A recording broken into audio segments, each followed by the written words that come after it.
में निर्णायक ऑपरेशन सिंदूर चलाएगा, उस पर आज चर्चा हो रही। हमने अभी मुख्य विपक्षी दल के श्री गौरव गोगोई जी का भाषण सुना। हमको लगा कि बहुत विस्तार से वो कुछ अध्ययन किए होंगे, कुछ बोलेंगे। एक शब्द काम का बात नहीं बोले, एक शब्द काम का बात नहीं बोले। एक भी शब्द उन्होंने इस देश के सेना की वीरता पर, पराक्रम पर, उनके अदम्य साहस पर एक बार भी उन्होंने नहीं। आप बात करते हैं देशभक्ति की, आप देशभक्ति की बात करते हैं। इस देश की सेना पर जो पूरे देश के लोगों को गर्व है, उसकी आप एक बार प्रशंसा नहीं कर रहे।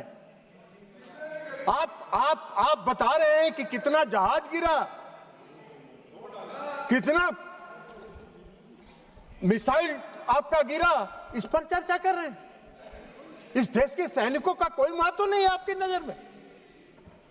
और आप बात कर रहे थे इस देश में आतंकवादी घटना की। आतंकवादी घटना आज का है।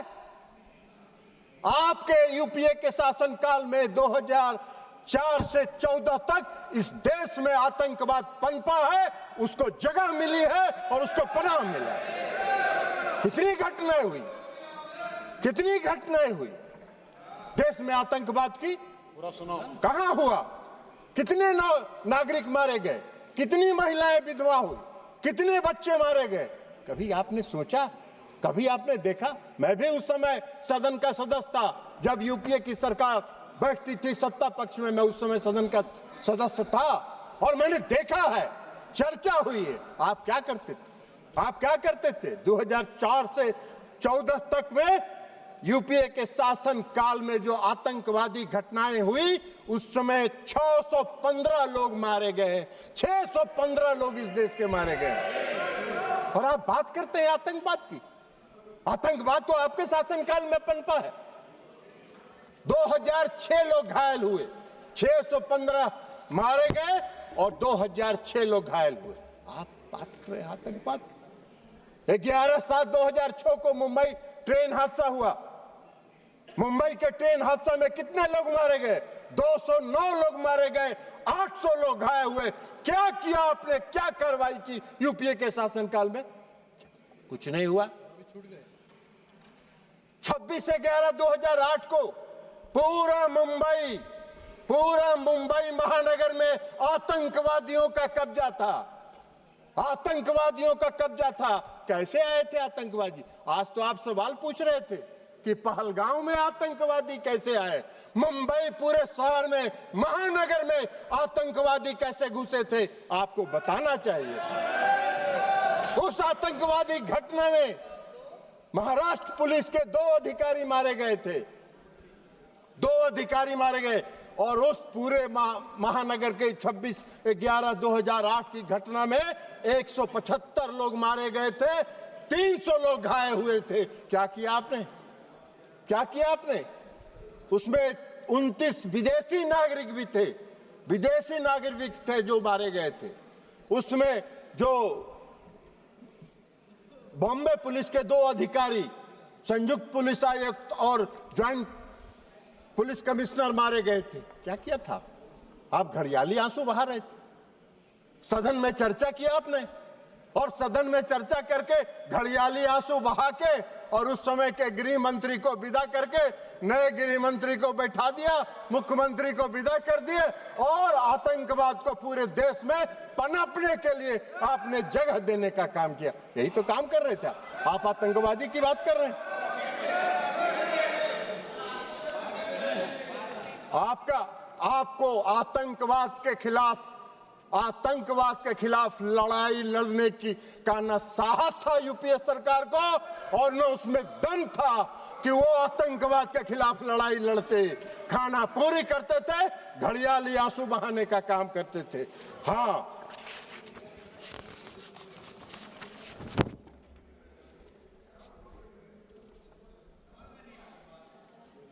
और उसको भी बता दें कि उस उस मुंबई की घटना का जो मुख्य कर्णधार था, जो अमेरिका में छिपा हुआ था, आपको उसको लाने का साहस नहीं हुआ।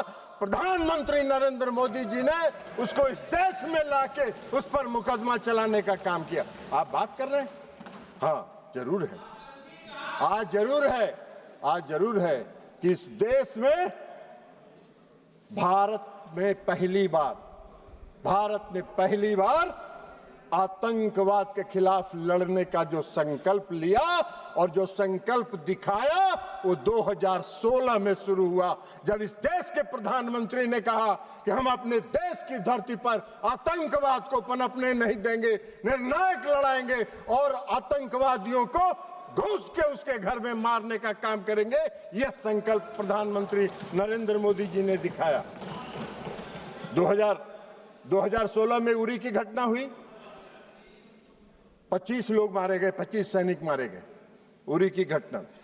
और 25 सैनिक मारने के बाद देश के प्रधानमंत्री ने निर्णायक लड़ाई लड़ते हुए सर्जिकल स्ट्राइक किया और पाकिस्तान की सीमा में घुसकर पाक आतंकवादियों को समाप्त करने का काम किया।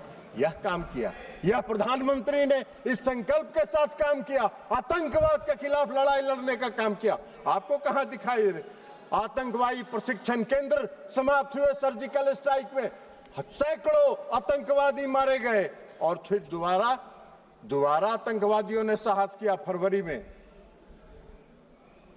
14 फरवरी 2019 को पुलवामा में आतंकवादी घटना हुई और पुलवामा में सीआरपीएफ के गाड़ी पर आत्मघाती हमला हुआ और उस आत्मघाती हमले के बाद आदरणीय प्रधानमंत्री नरेंद्र मोदी जी के नेतृत्व वाली सरकार ने अपने संकल्प को फिर दोहराया और एयर स्ट्राइक करके पूरे प्रशिक्षण केंद्रों को तबाह किया, जैसे मोहम्मद के लश्करे के सारे प्रशिक्षण केंद्रों को तबाह करने का काम किया। आप मोदी जी को सिखा रहे हैं आतंकवाद के खिलाफ लड़ाई लड़ने का। आप तो आतंकवाद के खिलाफ क्या लड़ाई लड़े थे? इतना दिन देश में शासन किए, आजादी के बाद से तो सबसे ज्यादा शासन आप ही लोगों ने किया है। तो आपको बताना चाहिए था कि हमने ये काम किया था। आप तो कुछ किए नहीं, तो 0 सन्नाटा है। तो 0 सन्नाटा में क्या कहिएगा?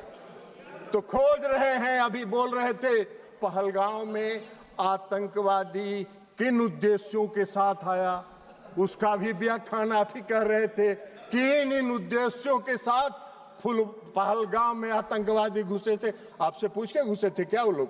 आपको कैसे जानकारी है कि वो किस उद्देश्य के साथ लेके घूमे? अरे ऐसा बात मत करिए। कम से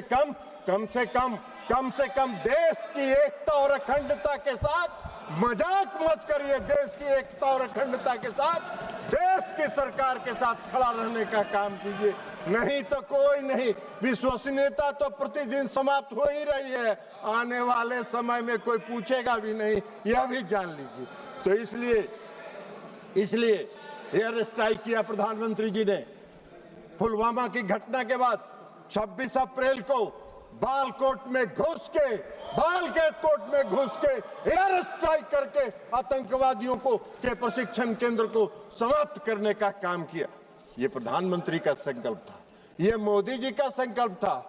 यूपीए के किसी सरकार के प्रधानमंत्री ने यह संकल्प नहीं लिया था। यह काम मोदी जी ही कर सकते हैं, दूसरा कोई नहीं कर सकता है। और अब ऑपरेशन सिंदूर पर आइए। 22 अप्रैल को पहलगाम में घटना हुई और 22 अप्रैल को पहलगाम में जब घटना हुई तो अरे जाओ ना यार, वहां वोटर बड़ा जाली बनवाए, वो उधर जाके देखो।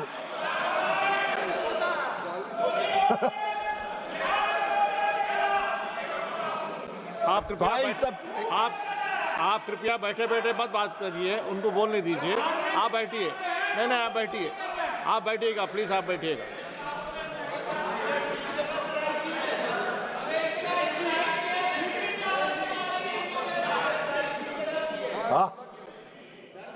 उनको होए नस पकड़ा गया है, असली नस पकड़ा गया। इलाज भी अगर देखिए, आपको एक चीज बता देते हैं, अगर असली बीमारी पकड़ा जाता है तो उसका इलाज भी परफेक्ट होता है। डायग्नोसिस अगर सही हुआ तो ट्रीटमेंट, डायग्नोसिस अगर डायग्नोसिस सही हुआ तो ट्रीटमेंट भी पक्का होगा।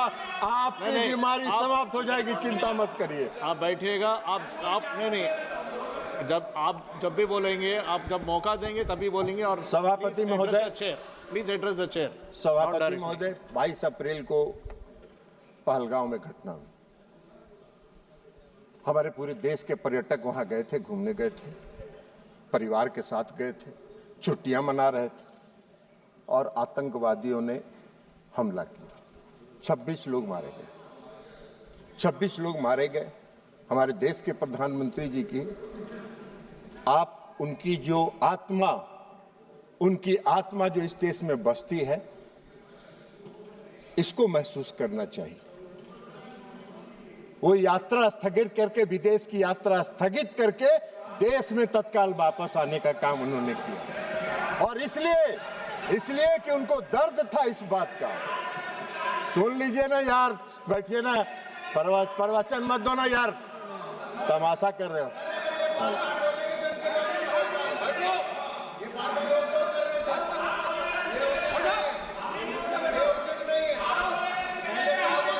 नहीं, आप बैठे बैठे मत बोलिएगा, आप टिप्पणी मत दीजिएगा, आप बैठिएगा। उनको बोलने दीजिए। नहीं प्लीज, नहीं, आप जो भी बोले रिकॉर्ड में नहीं आएगा, आप बैठ जाइए। तो सभापति महोदय, कश्मीर तो वो गए जिनको तफरीह करना था।